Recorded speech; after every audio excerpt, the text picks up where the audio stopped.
right, today we're going to pull back the curtain on one of the most high-stakes, most exciting moments in the business world, when a company goes public. It's a move that can create billionaires practically overnight, and we're going to break down exactly how the whole thing works. So take a look at these giants, Apple, Amazon, Meta. What do they all have in common? I mean, besides completely changing our world, of course. Well, every single one of them was once a small private startup. And they each had one single pivotal moment that launched them into the public powerhouses we know today. Any idea what that moment was? That's right, an initial public offering, or IPO. It's a term you hear thrown around all the time on the news, but what does it really mean? What actually happens when a company decides to go public? That's what we're going to get into, why they do it, and what it means for investors like you and me. Okay, so before we dive into the how of an IPO, we've got to understand the what. Let's look at the fundamental shift that happens when a private company decides to step out into the public spotlight. So, at its core, an IPO is just this. It's the very first time a company sells shares of itself to, us, the general public. This process literally takes a private entity and transforms it into a public one, getting it listed on a huge stock exchange like the New York Stock Exchange or the NASDAQ. And wow, this transition really creates a night and day difference. You see, as a private company, ownership is super tight-knit. It's just the founders, maybe some early investors, and venture capitalists. After an IPO, boom, ownership is spread out among thousands, sometimes millions of public shareholders. And the way they get money changes, too, shifting from a few private backers to the huge public markets. But what's the trade-off for all that cash? A whole new world of transparency. They have to report their financials to everyone. Okay, so that brings up a really big question, right? Why on earth would any company choose to go through what is a super complex, expensive, and honestly, a very stressful process? Well, it pretty much boils down to a handful of really big motivators. Number one, and this is the big one, is money. An IPO can raise an absolutely massive amount of capital for expansion, for R&D, or to pay off debt. But it's also about prestige. Being a public company just boosts your credibility. It also gives the founders and those early investors an exit ramp to finally cash out on all their hard work. And it's a fantastic way to attract the best talent by offering them valuable stock options. All right, so the company has made the huge decision. They're going to take the plunge. What happens next? Well, think of the road to the stock exchange as a marathon, not a sprint. It's this gauntlet they have to run, and it's filled with some really critical steps and key players. I mean, this whole thing is an intense journey that can easily take more than a year. It all starts with picking the right guide, an investment bank called an underwriter. Then comes the really heavy lifting, the due diligence, which is a deep dive into every corner of the company, and tons of regulatory filings. After that, the execs hit the road to sell the story to big investors. And only then, after all that, can they finally set a price and get their stock listed. Okay, so that first partner, the underwriter, they are absolutely crucial. Think of them as the ultimate matchmaker in this whole deal.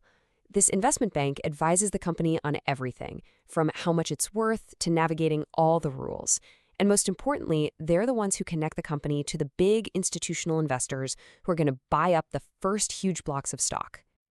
Now, a massive piece of this puzzle is creating something called the prospectus.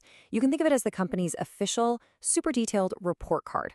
This is a huge legal document that lays everything bare for regulators and potential investors, the business model, the financials, all the risks, the whole shebang. It's required reading.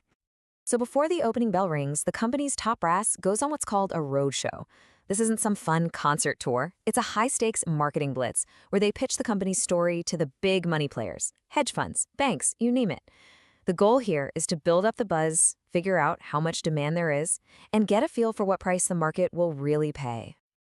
Okay, the roadshow is done, the price is set, the paperwork is filed, and the company is officially listed. Now comes the moment of truth. What happens on that first day of trading? And when these IPOs hit, man, they can hit big. Just look at Alibaba's debut back in 2014. They raised a mind-blowing $25 billion, making it one of the largest IPOs in history. That is just staggering. It shows you the incredible power we're talking about here. And this brings us to that thing you always hear about in the news, the IPO pop. That's that crazy, sometimes dramatic, surge in a stock's price on day one. But here's the thing, it's not always an accident. It's often part of the plan. Underwriters might intentionally price the stock a little low to create a frenzy of demand, making sure the launch is a success and gets a great first-day headline. And naturally, that pop leads to a little strategy called flipping. It's exactly what it sounds like. Investors who are lucky enough to get those initial shares, they sell them almost right away on the open market to make a quick buck off that initial surge. So, okay, this all sounds amazing, right? A huge new company is going public, the hype is everywhere. Should you mortgage your house and jump in? Well, hold on. This is where we need a serious reality check. You know Benjamin Graham, the guy who literally wrote the book on value investing, Warren Buffett's mentor? He said it best. His warning is crystal clear. IPOs are a high-stakes game, and they're not for the inexperienced. But here's the million-dollar question. Can you, the average person, even get in on that ground floor price? The honest answer? Probably not. It's incredibly difficult. The underwriters save those initial, often lower-priced shares for their biggest clients. Most of us can only buy after the stock hits the open market, which is usually after that big pop has already happened. And that potential for a pop can be just wild. I mean, look at this example from the .com era, the Globe.com. It was priced at $9 a share, and it surged over 1,000% on its first day. That's the kind of insane story that fuels all the hype. But, and this is a huge but, for every rocket ship like that, there's a story of a stock that just fizzles out. The hard reality is that a lot of newly public companies actually end up trading below their initial offer price within the first year. The hype fades, and later investors can be left holding the bag. So what's the key takeaway from all this? Look, for a company, an IPO is a massive, powerful, transformative event. It can unlock incredible potential. But for you, the individual investor, it's a totally different ballgame. It is rarely a golden ticket. It's a high-risk, high-reward bet that really demands serious research, not just chasing headlines. And that really leaves us with one last big, critical question to chew on. An IPO can create unbelievable wealth and just pour fuel on a company's growth. But does that constant pressure from Wall Street, that demand for good news every single quarter, does it end up stifling the very risky long-term innovation that made the company so special in the first place? That's the real tension here. What do you think? Don't forget to subscribe to the channel, like the video, and click on the bell icon to turn on notifications.